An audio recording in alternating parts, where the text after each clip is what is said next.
Why play Xerath in the bot lane? Well, for pros, he's a brilliant lane bully. His AP scaling means he transitions well into the mid and late game, and if you like throwing just a ton of spells, he's incredibly mana efficient. However, you do have to look out for things like champions with super hard engages, as well as champions with shields, dashes and speed ups to mitigate or avoid your damage.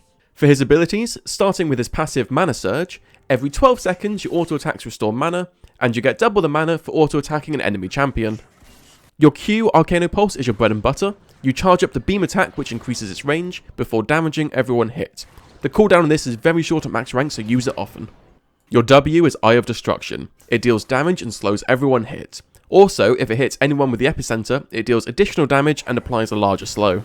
Your E is Shocking Orb. This is a straight line skill shot which can be blocked by minions. It stuns the target it hits for a minimum of half a second and a maximum of 2 seconds, depending on how far away you are from the target. Finally, your R is Rite of the Arcane. You press R to activate this and enter an artillery stance. From here, you press R again to shoot 3 artillery-like shots, and you get an additional shot at rank 2 ult and again at rank 3. When leveling Xerath, you want to start W and take Q second. Now what I like doing here is taking a second point in Q for more damage and taking E fourth. However, taking E third is the safer option. After this, you want to max Q, then W, and then E, and take ultimate whenever you can.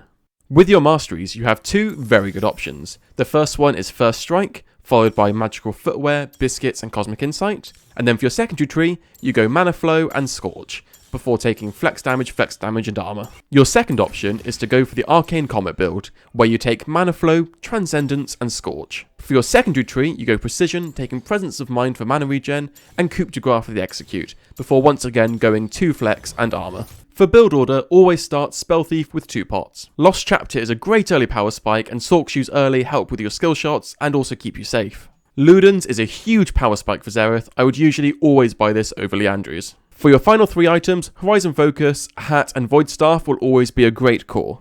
However, depending on the game, consider these conditional items, especially consider Crystal Scepter if your team is lacking Engage or Disengage.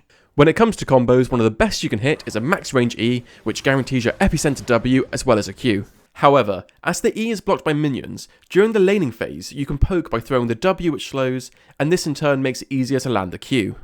When it comes to team fights, your role is mainly to poke down the enemy before the fight even starts. During the team fight, you then try to hit anything squishy with your abilities, and you use your E to make sure something dies or make sure that you don't. I find the best way to use your ultimate on Xerath is either when something's been stunned, you just throw your ult into that to make sure it dies, or you use it to pick off fleeing enemies. As a final tip quickly, I would always recommend being cheeky early game to land a W. This will give you 20 gold from Spell Thieves as well as getting 25 permanent mana from Mana Flow. Cheers very much for watching, guys.